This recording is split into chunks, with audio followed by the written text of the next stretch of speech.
सर्वं शिवमयम शिवनंता शिव कृपानंता। आज 13ই মে 2020, 11ই মে শনি বক্রগতিতে গেলেন। কালকে 14ই মে দেবগুরু বৃহস্পতি বক্রগতিতে যাবেন। আজকে দুপুর 12টা 15 মিনিটে দৈত্যগুরু শুক্র বক্রগতিতে যাবেন। Retrograde season has kicked of, সেটা গতদিনের ভিডিওতেই আমরা আলোচনা করেছি। কিন্তু আজকের এই দিনটি 13ই মে 2020, এই দিনটিকে আমি নামকরণ করেছি দ্য জাজমেন্ট ডে। কারণ এই বৃষ রাশিতে বক্রী শুক্রর সঙ্গে আমার ব্যক্তিগতভাবে দীর্ঘকাল ব্যাপী সম্পর্ক, অতীতের সম্পর্ক এবং খুব ব্যক্তিগত সম্পর্ক। সেই জন্য আজকের এই এখন সকাল 9:30 যে আমি আপনাদের সঙ্গে এই আলোচনায় বসেছি, যেটা হয়তো আরও ঘণ্টাখানেক পরে আপনারা শুনবেন, দেখবেন, এই আলোচনায় জ্যোতিষী তারাসেন বক্তব্য রাখবেন না, ব্যক্তি তারাসেন তার বক্তব্য রাখবেন না। এবং আমার জীবনের যে পরম সর্বোচ্চ মহত্তম অনুভব এবং উপলব্ধি, সেই পরম উপলব্ধি, পরম অনুভবের বিষয় কিন্তু আজকের আলোচনার মূল ভাব, থিম। এই যে জাজমেন্ট ডে আমি এই কারণে বলছি, কারণ একদিকে শনি, আরেকদিকে বৃহস্পতি।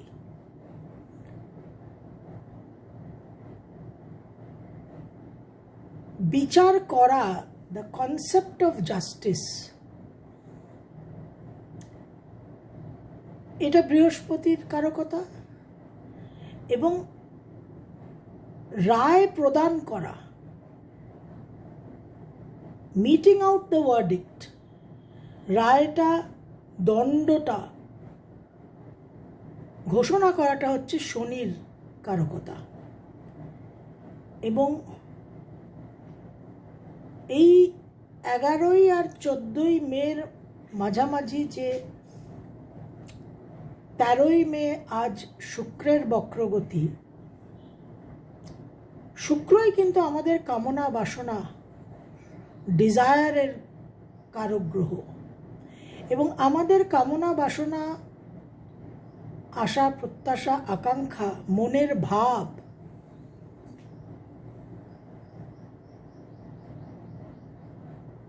যেভাবে আমাদের সত্তাকে পরিচালনা করবে, সেই রকমই কিন্তু আমাদের কর্ম হবে। এবং সেই কর্মেরই কিন্তু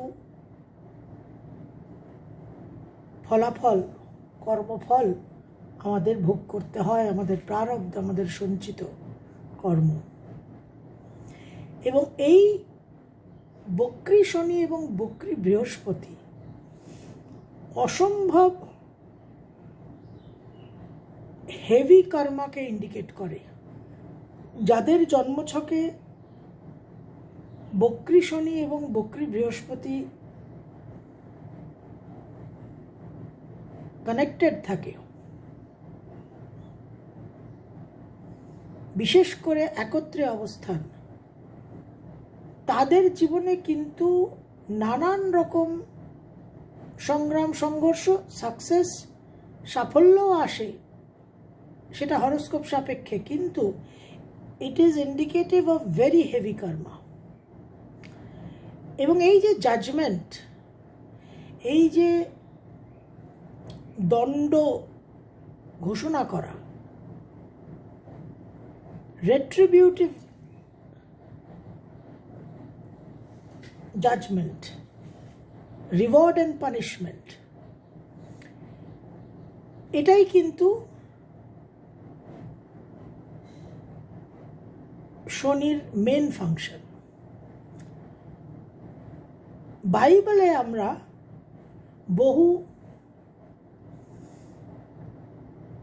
উপদেশ, শিক্ষামূলক কাহিনী পাই। যেরকম আমাদের অনেক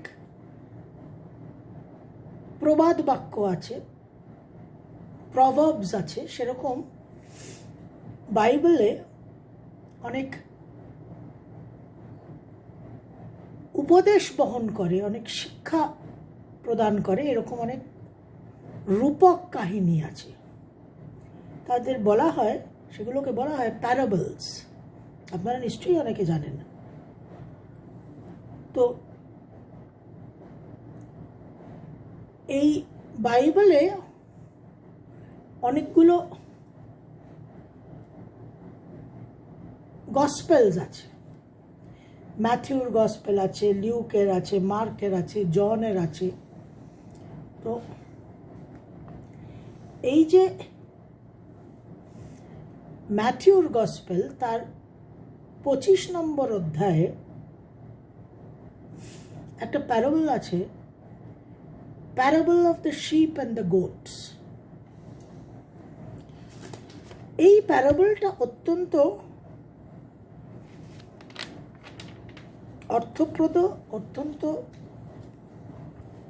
প্রাসঙ্গিক আজকের দিনে, এবং এই জন্যই আজকে এটাকে নিয়ে একটু আলোচনা করব। এই parable of the sheep and the goats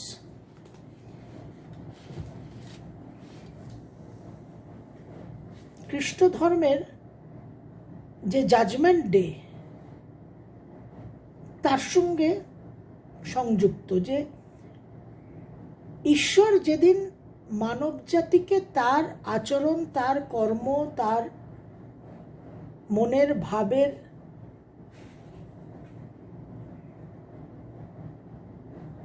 বিচারটা করবেন, বিচারটা প্রদান করবেন, রায়টা দেবেন, দণ্ডটা দেবেন, সেই দিনকে বলা হয় দ্য জাজমেন্ট ডে। তো এই জাজমেন্ট ডেতে বাইবেলে বলছে যে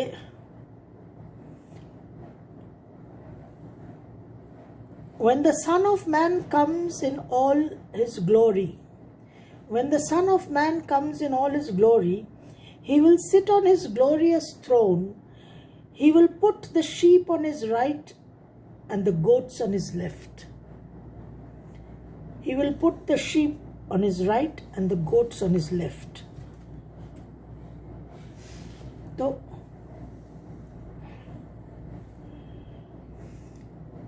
খ্রিস্ট ধর্মে এই ভেড়া আর ছাগলের একটা তাৎপর্য আছে, একটা অর্থ আছে। শিপ অর্থাৎ ভেড়া হচ্ছে পবিত্র, শুদ্ধ, উদার এবং উন্নত, আর ছাগল হচ্ছে অত্যাচারী, উৎপীড়ক, টর্মেন্টার,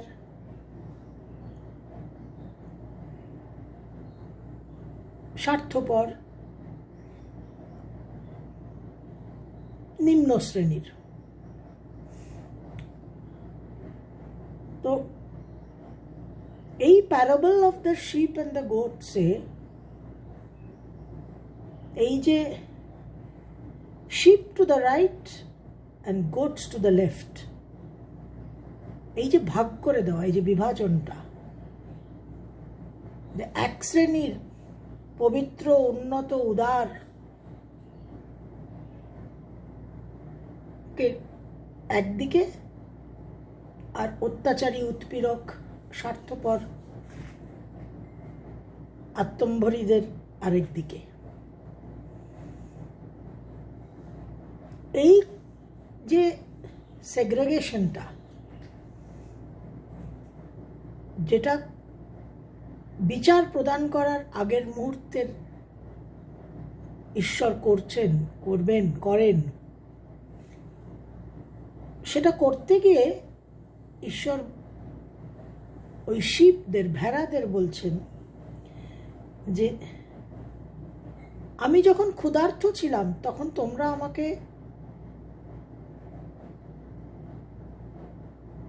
আহার দিয়েছ, আহার প্রদান করেছ।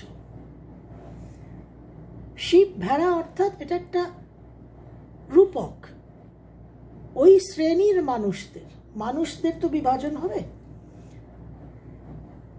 আমি যখন ক্ষুধার্ত ছিলাম তখন আমাকে আহার দিয়েছ, আমি যখন তৃষ্ণার্ত ছিলাম তখন আমার তৃষ্ণা নিবারণ করেছ, আমি যখন অসুস্থ ছিলাম তখন আমার সেবা করেছ, আমি যখন বিবস্ত্র ছিলাম তখন আমাকে বস্ত্র প্রদান করেছ, আমি যখন অপরিচিত হয়ে তোমার কাছে এসেছি তখন আমাকে তুমি আশ্রয় দিয়েছ।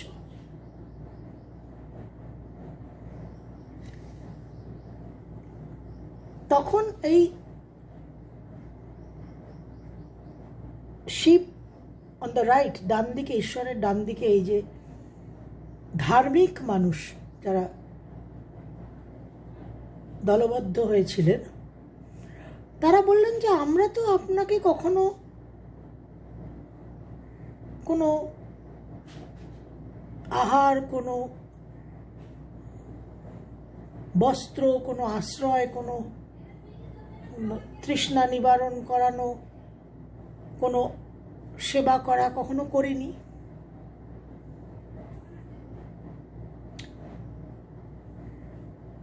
একইভাবে ঈশ্বর ওই বাঁদিকের ছাগলদের, যারা অত্যাচারী, উৎপীড়ক, স্বার্থপর মানুষ, তাদের বলছেন যে আমি যখন ক্ষুধার্ত ছিলাম আমাকে আহার দাওনি, আমি যখন তৃষ্ণার্ত ছিলাম আমাকে আমার তৃষ্ণা নিবারণ করনি, আমি যখন বিবস্ত্র ছিলাম আমাকে বস্ত্র দান করনি, আমি যখন আশ্রয়ের জন্য তোমাদের দ্বারস্থ হয়েছিলাম আমাকে আশ্রয় দাওনি, আমি যখন অসুস্থ ছিলাম তখন আমাকে তোমরা সেবা করনি। তখন ছাগলরা, the goats on his left, উৎপীড়ক যারা টর্মেন্টার, যারা স্বার্থপর, তারা বলে উঠবেন যে কই, এরকম তো কখনো হয়নি, কখন আমরা আপনাকে বঞ্চিত করেছি, কখন আমরা আপনার সেবা করিনি, কখন আমরা আপনাকে বস্ত্র প্রদান করিনি, এরকম তো কখনো হয়নি। তখন ঈশ্বর পবিত্র, শুদ্ধ, উদারদের এবং এই উৎপীড়ক স্বার্থপরদের একই সঙ্গে বলছেন যে যখন তোমরা তোমাদের সঙ্গী সাথীদের, অন্যান্য মানুষদের সেবা করেছ, ক্ষুধার্ত মানুষকে আহার দিয়েছ, তৃষ্ণার্ত মানুষের তৃষ্ণা নিবারণ করেছ, বিবস্ত্র মানুষকে বস্ত্র দান করেছ, দুর্বল মানুষকে শক্তি প্রদান করেছ, আশ্রয়হীনকে আশ্রয় দিয়েছ, অসুস্থকে সেবা করেছ, তখনই তোমরা আমার সেবা, আমার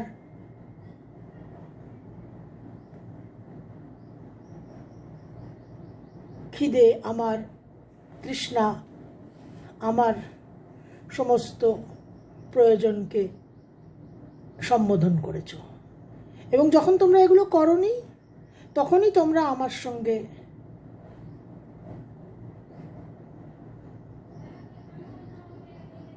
অন্যায় আচরণ করেছ। যখন তোমরা মানুষের সঙ্গে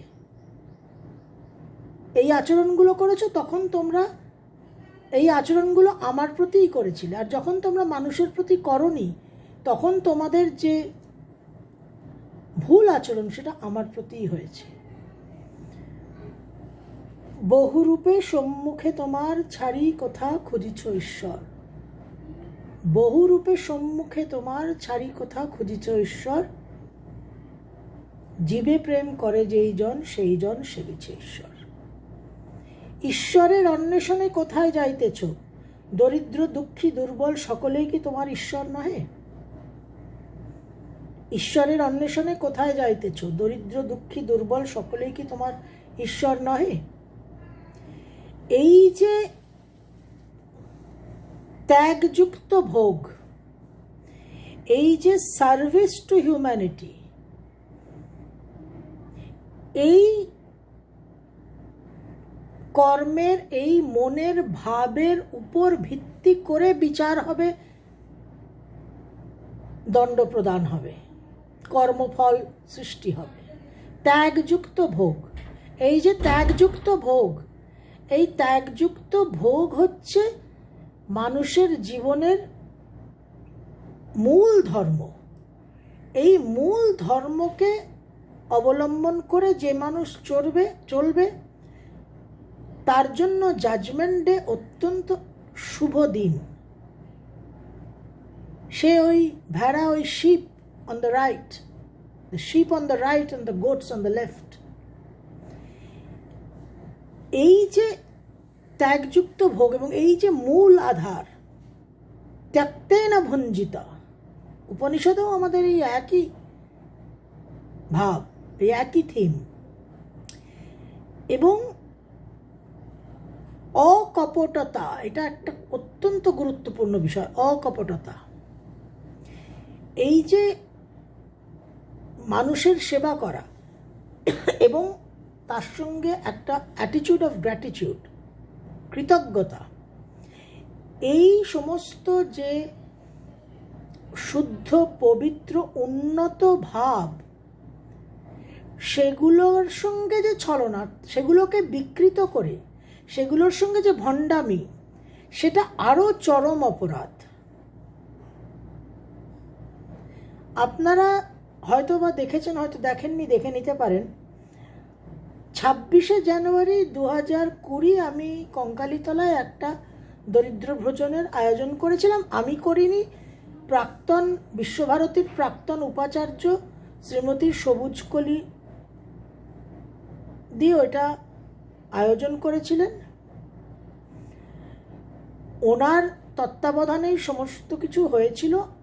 উনি না থাকলে, উনি নিজে দাঁড়িয়ে থেকে সমস্ত ব্যবস্থা না করলে ওই 350 মানুষের ব্যবস্থা আয়োজন করা অসম্ভব।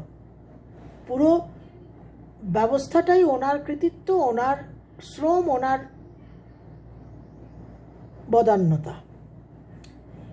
তো যাই হোক, ওই যে আমি একটা পরিকল্পনা করেছিলাম এটা, এবং যেটা সবুজকলি দি বাস্তবায়িত করলেন,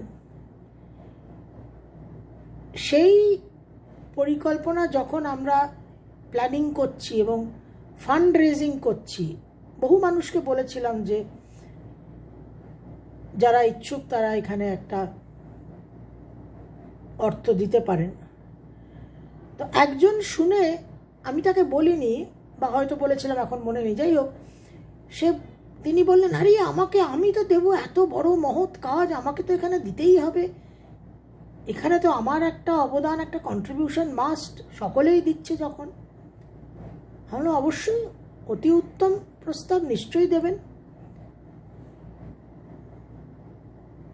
সেই ব্যক্তির নিজের গাড়ি আছে, নিজের বাড়ি আছে, মাস গেলে অন্তত 40-50 হাজার টাকা উপার্জন আছে। তিনি কত কন্ট্রিবিউশন করলেন না? 200 টাকা, 200 রুপিস। 200 টাকার বেশি তার পক্ষে প্রাণে ধরে দেওয়া সম্ভব হলো না। এবং তার সঙ্গে একই সঙ্গে আরেকজন, যার মাস গেলে 8 থেকে 10,000 টাকা হয়তো খুব কষ্ট করে রোজগার হয়, এবং তাছাড়া তার সঞ্চিত অর্থ শূন্য, সেই ব্যক্তি কিন্তু 250 টাকা দিল, যার জন্য 250 টাকা কিন্তু অনেক টাকা। আর যার নিজের গাড়ি বাড়ি মাস গেলে 40-50,000 টাকা রোজগার আছে, সে 200 টাকার বেশি প্রাণে ধরে দিতে পারল না। তাহলে এই যে জাজমেন্ট ডে, এই জাজমেন্ট ডে কিন্তু একটা খুব সাংঘাতিক সময়, এবং এই জাজমেন্টটা, এই ঈশ্বরের বিচারটা কিন্তু সম্পূর্ণ পুরোটাই মানুষের এই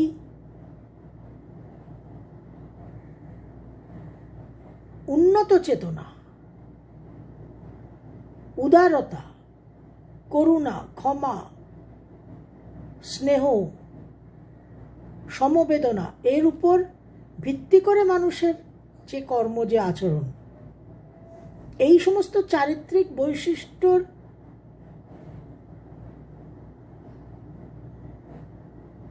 ভিত্তিতে মানুষ যে কর্ম করবে, এবং এই সমস্ত চারিত্রিক বৈশিষ্ট্যের অভাবে মানুষ যে কর্মগুলো করবে, তার উপরেই কিন্তু তার বিচার হবে, জাজমেন্ট ডে হবে। And the sheep will go to the right and the goats will go to the left. এবং এই হচ্ছে শনি এবং বৃহস্পতির বক্র গতিতে, এবং বিশেষ করে মকর রাশিতে।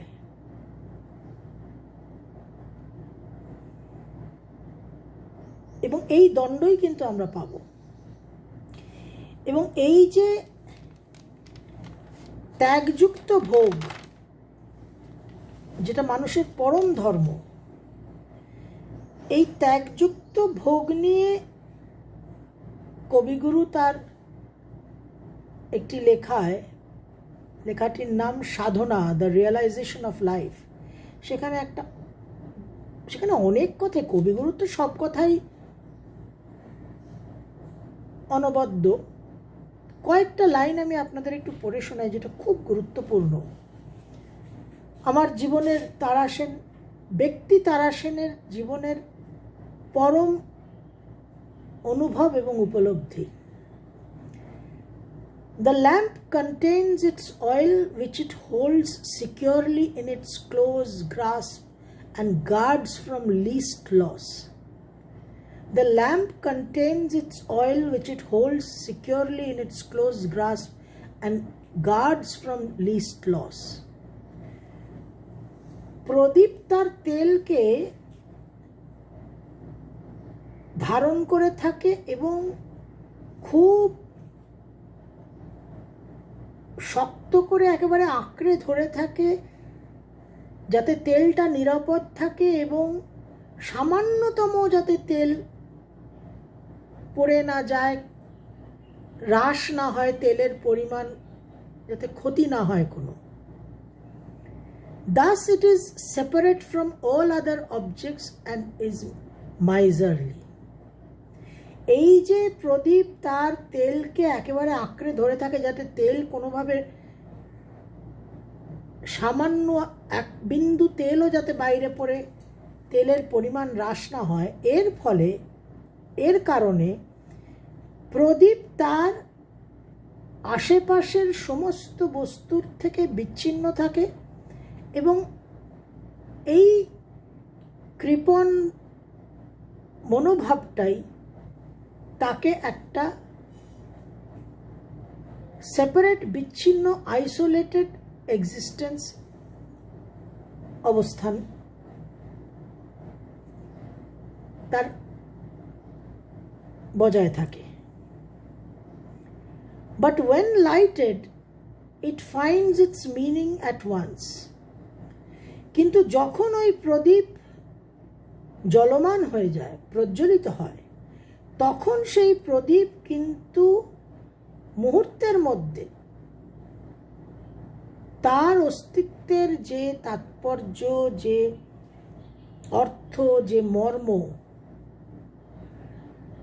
সেই তার অস্তিত্বের মর্মকে, তার অস্তিত্বের অর্থকে জলমান হলেই প্রদীপ কিন্তু আবিষ্কার করে, অনুভব করে এবং তার অর্থ নিজের অর্থ এবং নিজের মর্মকে, অস্তিত্বের অর্থ এবং মর্মকে সে প্রাপ্ত হয়। Its relation with all things far and near is established. প্রদীপের আশেপাশে নিকটবর্তী, দূরবর্তী যা কিছু আছে তার সঙ্গে প্রদীপের যে সম্পর্ক, যে সম্বন্ধ, সেটা প্রতিষ্ঠিত হয় যখন প্রদীপ তার তেলকে আঁকড়ে ধরে না থেকে, যে ওরে বাবারে এক বিন্দু, এক ফোঁটা পড়ে গেল, ক্ষতি হয়ে গেল, আমার ক্ষতি হয়ে গেল, এই আচরণ থেকে বিরত হয়ে সরে এসে যখন প্রদীপ জলমান হয়, জ্বলে ওঠে, তখন তার আশেপাশে দূরবর্তী, নিকটবর্তী সব কিছুর সঙ্গে তার সম্পর্ক, সম্বন্ধ প্রতিষ্ঠিত হয় এবং তার অস্তিত্বের মর্ম, অর্থ সে প্রাপ্ত হয়। And it freely sacrifices its fund of oil to feed the flame. এবং তারপর তার মর্মের, তার অস্তিত্বের মর্ম, অর্থ যখন সে প্রাপ্ত হলো, যখন সে উপলব্ধি করলো, তখন সে কিন্তু অবাধে, স্বচ্ছন্দে, অকুণ্ঠ চিত্তে ওই অগ্নিশিখাকে সে তেল প্রদান করতে থাকে, সরবরাহ করতে থাকে। Such a lamp is our self. এইরকমই একটি প্রদীপ কিন্তু আমাদের সেলফ, অর্থাৎ আমাদের অহং সত্তা, এইরকমই একটা প্রদীপ। So long as it hoards its possessions, it keeps itself dark. যতক্ষণ আমরা আমাদের এই অহং সত্তা, যতক্ষণ তার আহরিত সমস্ত সম্পদকে আঁকড়ে ধরে থাকে, যে বাবা এক বিন্দু নষ্ট পড়ে গেল, হ্রাস হয়ে গেল আমার সম্পদ, সম্পত্তি, ততক্ষণ কিন্তু আমরা তমসাবৃত এবং আমাদের জীবন অন্ধকারময়।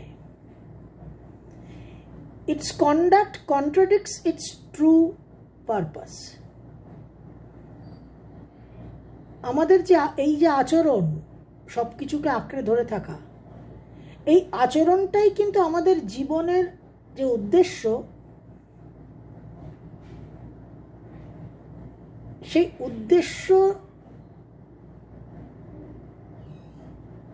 জীবনের যে লক্ষ্য, the purpose of human life, তার সম্পূর্ণ বিপরীত এই আচরণ। When it finds illumination, it forgets itself in a moment, holds the light high and serves it with everything it has. যখন ওই প্রদীপ প্রজ্বলিত হলো, জলমান হলো, তখন সে নিমেষের মধ্যে, ক্ষণিকের মধ্যে কিন্তু সে আত্মবিস্মৃত হয়, সে তার অহংসত্তাকে ভুলে যায়। তখন আর তার ওই স্বার্থপর নিজের তেলটাকে সে ধরে রাখার চিন্তা আর করে না এবং তার সমস্ত কিছু দিয়ে সে প্রাণপণ প্রচেষ্টা করে অগ্নিশিখার পরিচর্যা করার এবং অগ্নিশিখাকে তেল সরবরাহ করার। When it finds illumination, it forgets itself in a moment, holds the light high and serves it with everything it has. For therein is its revelation. কারণ ওই অগ্নিশিখাকে প্রজ্বলিত রাখাই তার পূর্ণ বিকাশ, তার অস্তিত্বের পরম প্রকাশ এবং পূর্ণ বিকাশ। This revelation is the freedom which Buddha preached. এই যে পূর্ণ বিকাশ, এই যে সত্তার প্রকাশ, এই পূর্ণ বিকাশ, এই প্রকাশই হচ্ছে সেই মুক্তি যার কথা বুদ্ধদেব বলেছিলেন। He asked the lamp to give up its oil. Buddhadeb প্রদীপকে বলেছিলেন যে তেলকে ত্যাগ করতেই হবে। The lamp must give up its oil. The lamp must give up its oil to the light and thus set free the purpose it has in its holding. তারপর কবিগুরু লিখছেন, doubtless even the selfishness impels one to give away.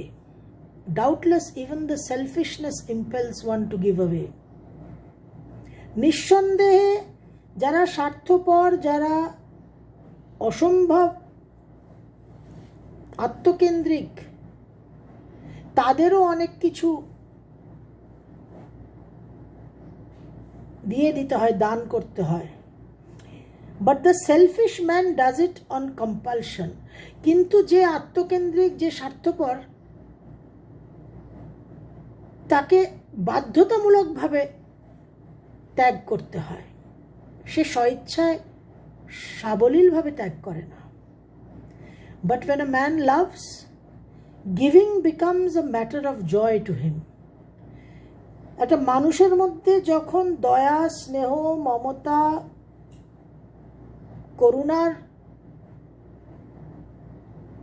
প্রকাশ হয়, তখন এই ত্যাগটা তার কাছে একটা পরমানন্দ।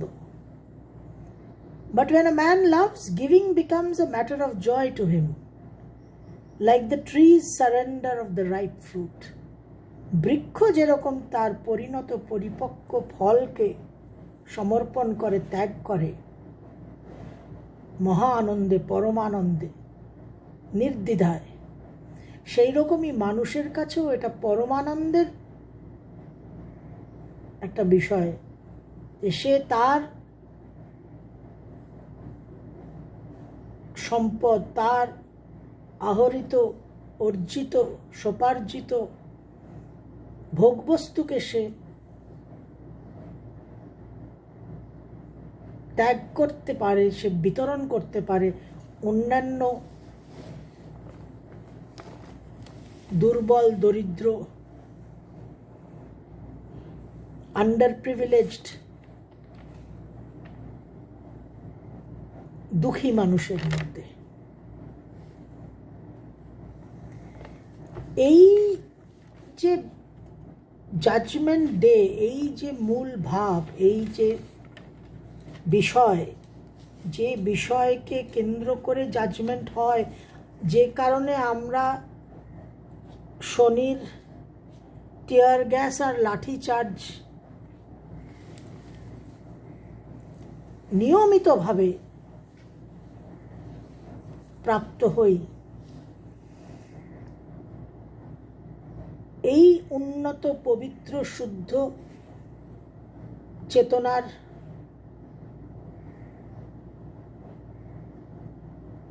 যে উন্মেষ, সেটাই কিন্তু আমাদের জীবনের উদ্দেশ্য এবং সেটাই আমাদের জীবনের অভীষ্ট, এবং তার জন্যই মানবজনী প্রাপ্ত হওয়া, এবং তার জন্যই এই 2020, দ্য ইয়ার অফ রিবার্থ, নবজন্ম, নবচেতনা, নবকলেবরের প্রয়োজন। এবং এই বক্র গতির শুক্র বৃষ রাশিতে একেবারে পিওর হোয়াইট লাইট, শুদ্ধ পবিত্র শুভ্র বর্ণের যে মহাজাগতিক বিচ্ছুরণ আজ থেকে শুরু হবে, সেটা প্রাপ্ত হওয়ার জন্য কিন্তু একটা পিউরিফিকেশনের প্রয়োজন। এবং এই পিউরিফিকেশনের জন্যই এতদিন ধরে আপনাদের মেডিটেশনের কথা বলে আসছি। এবং আমি একটা পরিকল্পনা করেছি যে 22শে মে থেকে 5ই জুন, এই 15টা দিন, অমাবস্যা থেকে পূর্ণিমা, একটা নির্দিষ্ট সময় আমি মহামৃত্যুঞ্জয় মেডিটেশন করব, সেই সময়টা আপনাদের আমি ঘোষণা করে দেব, যাতে আপনারা সবাই সেই সময় যদি মেডিটেশনটা করেন তাহলে একটা সমবেত সাধনা, একটা কালেকটিভ মেডিটেশনে আমরা একটা অনেক শক্তিশালী বলশালী ঊর্জা উৎপন্ন করতে পারি। তাহলে এই যে আমাদের তমসাবৃত আবৃত চেতনা, অন্ধকারময় জীবন, সেখান থেকে যে আমাদের তমসো মা জ্যোতির্গময় প্রজ্বলিত হতে হবে, দীপ্তমান হতে হবে, তার জন্য গুরুদেবের কয়েকটা গানের লাইন বলে আজকের বক্তব্য শেষ করব। আপনারে দিয়ে রচিলি রে কিয়ে আপনারই আবরণ, খুলে দেখ দ্বার অন্তরে তার আনন্দ নিকেতন, ঠেলে দে আড়াল ঘুচিবে আধার আপনারে ফেল দূরে, সহজে তখনই জীবন তোমার অমৃতে উঠিবে পুরে। ঠেলে দে আড়াল ঘুচিবে আধার আপনারে ফেল দূরে, শূন্য করিয়া রাখ তোর বাঁশি বাজাবার যিনি বাজাবেন আসি, ভিক্ষা না নিবি তখনই জানিবি ভরা আছে তোর ধন। এই যে ঠেলে দে আড়াল ঘুচিবে আধার আপনারে ফেল দূরে, the lamp must give up its oil. The lamp must give up its oil to the light and thus set free the purpose it has in its hoarding. যদি আমরা আমাদের এই স্বার্থপর কৃপণ আত্মসর্বস্ব মনন চিন্তনকে অতিক্রম করে এই সেবার মনোভাব, এই উদার উন্নত পবিত্র শুদ্ধ চেতনাস্তরে উত্তরণ করার একটা প্রচেষ্টা করি, তবেই কিন্তু আমরা এই জাজমেন্ট ডে, এবং এই জাজমেন্ট ডে ফিরে ফিরে আসবে, এবং এখন এই জাজমেন্ট ডে সেপ্টেম্বরের শেষ অবধি চলবে, এবং ভয়ঙ্কর লাঠিচার্জ, লাঠিচার্জ টিয়ার গ্যাস বললে তো কম বলা হবে, 3rd ডিগ্রি হবে আমাদের। তাহলে মেডিটেশন মহামৃত্যুঞ্জয় করে যেতে হবে, সমস্ত সত্তা দিয়ে করে যেতে হবে, এবং 22শে মে থেকে 5ই জুন একটা বিশেষ সময়, সেটা নিয়ে আমরা কালকে আলোচনা করব। 2টো ভিডিও আমি অলরেডি তৈরি করে রেখেছি, সেটা কাল আর পরশু আমি আপলোড করব, এবং আশা করব যে এই বক্রী শুক্রতে আমরা এই ক্রিয়েটিভ রিজুভিনেশনের যে ঊর্জা মহাকাশ থেকে বিচ্ছুরণ হবে, সেটা যেন আমরা সকলেই যথাসম্ভব প্রাপ্ত হতে পারি, এবং এই আলোকের এই ঝর্ণা ধারায় যেন আমরা সকলেই সিক্ত হতে পারি। সর্বম শিবময়ম শিবানন্তা শিবকৃপানন্দ।